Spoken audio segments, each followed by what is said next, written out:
Hi കൂട്ടുകാരെ. അപ്പം നമ്മളിത് ചെന്നൈയിൽ നിന്ന് നമ്മുടെ വണ്ടിയൊക്കെ തിരിച്ച് നമ്മൾ നേരെ ഇങ്ങനെ പ്ലാനിങ് ഒന്നുമില്ല കേട്ടോ, പോവാണ്. അപ്പോൾ കണ്ട കാഴ്ചകൾ മോർണിംഗിലത്തെ ആ ഒരു വൈബ് ഒന്നൊന്നര വൈബാണ് കേട്ടോ.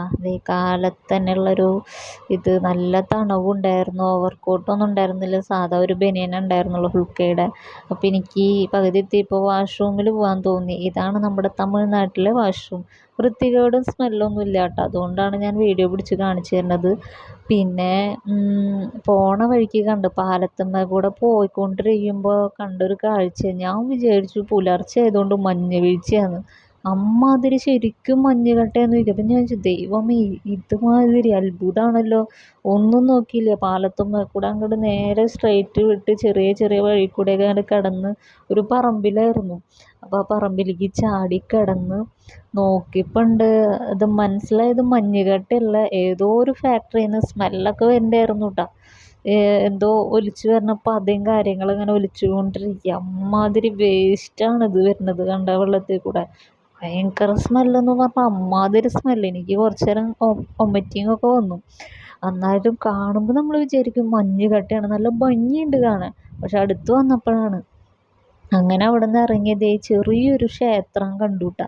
അപ്പം ഞാൻ ആ ക്ഷേത്രത്തിൻ്റെ ഫ്രണ്ടിൽ നിന്നിട്ട് ഇങ്ങനെ നോക്കുക, എല്ലാ ദൈവങ്ങളിങ്ങനെ നോക്കുന്നുണ്ട്. അപ്പോൾ പട്ടാളക്കാർ വരെ ഉണ്ട്. ഇതെന്താ സംഭവം ഒന്നും മനസ്സിലാവണില്ല. പോലീസുകാരോ പട്ടാളക്കാരോ ഒക്കെ കാവൽ നിൽക്കുന്നുണ്ട്. അപ്പോൾ ഞാൻ കുറച്ച് നേരം അവിടെ നിന്നു. പിന്നെ അവിടെ ഒരു ആലിൻ്റെ ചോടുണ്ടായിരുന്നു, അവിടെ കുറച്ച് നേരം കിടന്നു.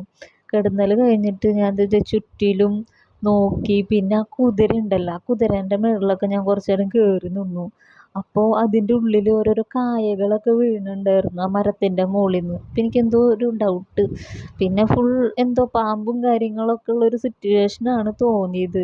അപ്പോൾ ഇതാരാന്നറിയില്ല, മീശക്കാരൻ. ഞാൻ ആളോട് പ്രാർത്ഥിച്ച് കാര്യങ്ങളൊക്കെ പറഞ്ഞതേ അവിടെ ഇവിടെ ഇതൊക്കെ ആരാന്ന് പോലും എനിക്കറിയില്ല. പക്ഷെ എന്നിരുന്നാലും ഞാൻ പ്രാർത്ഥിക്കുന്നുണ്ട്, ദൈവമാണെന്ന് മനസ്സിലായിട്ടുണ്ട്, ഏതോ ഒരു ദൈവം.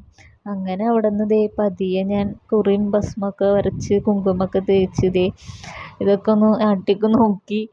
അവിടെ നിന്ന് ഇതെന്താണ് സംഭവം എന്നറിയാണ്ട് ഇങ്ങനെ നോക്കുന്നുണ്ട്. എന്നിട്ട് നല്ല എനിക്കിഷ്ടം തോന്നിയത് കണ്ട, അമ്പലത്തിലൊരു മണി ഉണ്ടായിരുന്നു, അത് പിടിച്ചൊരു അടി അടിച്ചു. അങ്ങനെ അവിടെ നിന്ന് പോന്നു തൊഴുത്. ഞാൻ പുറത്ത് പോയി അങ്ങനെ കാര്യമായിട്ട് ഫുഡ് വലിച്ചു വാരി കഴിക്കാറില്ല, ഫ്രൂട്ട്സാണ് പരമാവധി കഴിക്കാറ്. അപ്പോൾ ഇത് റോഡ് സൈഡിൽ ഇങ്ങനെ ഫ്രൂട്ട്സൊക്കെ വിൽക്കണ കണ്ടപ്പോൾ മേടിച്ചേട്ടോ. ഒരു ബോക്സിന് 50 രൂപയാണ്. അപ്പോൾ 2 എണ്ണം മേടിച്ചു വിശപ്പ് മാറാൻ. പിന്നെ കുറച്ച് നേരം ഒരു ടൈമൊക്കെ ആയപ്പോൾ നല്ല തക്കാളി ചോറ്, ലെമൺ ചോറ്, പിന്നെ ഓംപ്ലേറ്റൊക്കെ കഴിച്ചു. അവിടെ നിന്ന് നേരെ പോകുമ്പോൾ ഒരു മാർക്കറ്റ് കണ്ടു കേട്ടോ. അപ്പം പട്ടികൾ, നല്ല തിരക്കുള്ള മാർക്കറ്റായിരുന്നു. എല്ലാ സാധനങ്ങളും, നമുക്ക് കിട്ടാത്ത എല്ലാ സാധനങ്ങളും അവിടെ ഉണ്ട്. പിന്നെ പച്ചക്കറികൾ, അയ്യോ അമ്മാതിരി പച്ചക്കറികൾ. നമുക്ക് കണ്ടു കഴിഞ്ഞെടുത്ത് അയ്യോ ക്യൂട്ട് എന്നൊക്കെ തോന്നില്ലേ, അമ്മാതിരി ഓരോ കുഞ്ഞു കുഞ്ഞു കൊട്ടകളിൽ 20, 25, 40 അങ്ങനെ ചെറിയ റേറ്റിൽ നമുക്ക് മേടിക്കാവുന്ന പച്ചക്കറികളായിരുന്നു. ഞാൻ കുറച്ച് പച്ചക്കറി വീട്ടിലേക്ക് വേണ്ടിയിട്ട് മേടിച്ചു കൂട്ടാ. പിന്നെ കപ്പലണ്ടി അങ്ങനത്തെ ഐറ്റംസുകളൊക്കെ ഉണ്ട്, വെളിച്ചെണ്ണ, എല്ലാ ഐറ്റംസും ഒരു വീട്ടിലേക്ക് വേണ്ടതൊക്കെ ഉണ്ട്. അപ്പോൾ അത്യാവശ്യ സാധനങ്ങളൊക്കെ ഞാൻ ദേ മാർക്കറ്റിൽ നിന്നും മേടിച്ചു. സവാളയൊക്കെ ഉണ്ടായിരുന്നു, ഉള്ളി എല്ലാം ഉണ്ടായിരുന്നു. അത് കഴിഞ്ഞ് വരുന്ന വഴിക്കാണെങ്കിൽ നല്ലൊരു അരുവി കണ്ടു കേട്ടോ. അപ്പം ഞാൻ എൻ്റെ ഡ്രസ്സുകളൊക്കെ ഒന്ന് തിരുമ്പാമെന്ന് വിചാരിച്ച് അവിടെ ഇറങ്ങി. അപ്പോൾ കണ്ട അമ്മാതിരി ഭംഗിയുള്ളൊരു, എന്താ പറയുക, ഒരു നദിയാണ്. നദിയോ കുളമോ എന്താണെന്ന് എനിക്കറിയില്ല. പക്ഷെ എനിക്ക് കണ്ടപ്പോൾ ഭയങ്കര ഇഷ്ടപ്പെട്ടു. എനിക്കാണെങ്കിൽ അയ്യോ എന്താ ചെയ്യേണ്ടതെന്ന് ഉണ്ടായിരുന്നില്ല. കുറച്ച് നേരം ഞാൻ നോക്കി നിന്നു. പിന്നെ മീനുകളൊക്കെ, വലിയ വലിയ മീനുകളൊക്കെ കിടന്ന് ചാടുണ്ടായിരുന്നു. പിന്നെ ഞാൻ എൻ്റെ ഡ്രസ്സുകളൊക്കെ ഇങ്ങനെ തിരുമ്പാൻ തുടങ്ങി. കണ്ട നല്ല തെളിഞ്ഞ വെള്ളമാണ്, ചെളി വെള്ളമൊന്നുമല്ല, ഇങ്ങനെ ഒഴുകി പോണ വെള്ളമല്ലേ. അപ്പോൾ ഞാൻ എപ്പോഴും യാത്ര ചെയ്യുമ്പോൾ എൻ്റെ കയ്യിൽ ബ്രഷ്, പേസ്റ്റ്, ചെറിയൊരു സോപ്പ്, അത്യാവശ്യം കാര്യങ്ങൾ ഞാൻ കരുതാറുണ്ട്. അപ്പോൾ ഇതൊക്കെയാണ് എൻ്റെ ഡ്രസ്സും സാധനങ്ങളും, കുട്ടി ബാഗും ചെരുപ്പ്, എല്ലാ കാര്യങ്ങളും. അപ്പോൾ എല്ലാം കഴിഞ്ഞു. പിന്നെ ഞാൻ ഉമിക്കരിയും കരുതാറുണ്ട് കേട്ടോ, അല്ലെങ്കിൽ നമ്പൂതിരിപ്പൊടി. അപ്പോൾ ഞാൻ പല്ല് തേച്ചുകൊണ്ടിരിക്കുക. ഇത്രയും ദിവസം നല്ല രീതിയിൽ പല്ല് തേച്ചിട്ടുണ്ടായിരുന്നില്ല. അപ്പോൾ പല്ലും കൂടി ഒന്ന് മര്യാദയ്ക്ക് തേക്കാം എന്ന് വിചാരിച്ച് തേപ്പൊക്കെ കഴിഞ്ഞു.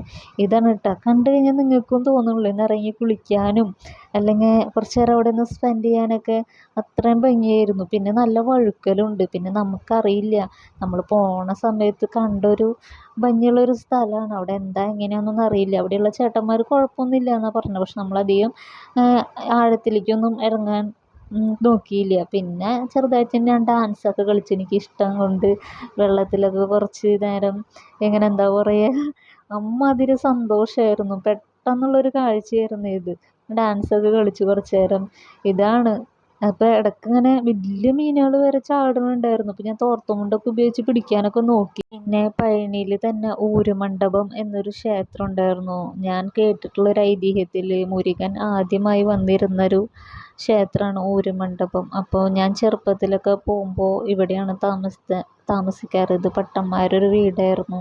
അവരൊന്നും ഇപ്പോൾ ജീവിച്ചിരിപ്പില്ല. ഇപ്പോൾ പുതിയ ആൾക്കാർ. അപ്പോൾ അവരോട് അനുവാദം ചോദിച്ചിട്ടാണ് ഞാൻ കയറിയത്. അപ്പോൾ കുറേ പട്ടികളും ഉണ്ടായിരുന്നു അതവിടെ വളർത്തുന്നത്. പിന്നെ പശുക്കിടാങ്ങളും ഒക്കെ ഉണ്ടായിരുന്നു. അവരൊക്കെ ഒന്ന് കൊഞ്ചിച്ച് തലോടി ഞാനിവിടെ കുറച്ച് നേരം എൻ്റെ ചെറുപ്പ കാലഘട്ടത്തെ കാര്യങ്ങളൊക്കെ ആലോചിച്ചു. എൻ്റെ അച്ഛനും ജ്യേഷ്ഠന്മാരും ഫാമിലിയൊക്കെ ആയിട്ട് ഞങ്ങൾ വരുമ്പോൾ ഇവിടെ താമസിക്കാറ്.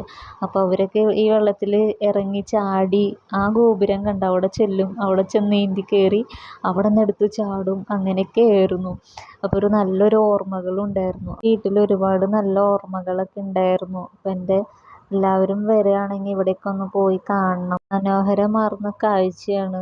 എൻ്റെ നല്ല ഓർമ്മകളാണ്. അപ്പോൾ എൻ്റെ വീഡിയോ ഇഷ്ടമായെങ്കിൽ എല്ലാവരും സബ്സ്ക്രൈബ് ചെയ്യണം, ലൈക്ക് ചെയ്യണം, ഷെയർ ചെയ്യണം. Thank you all.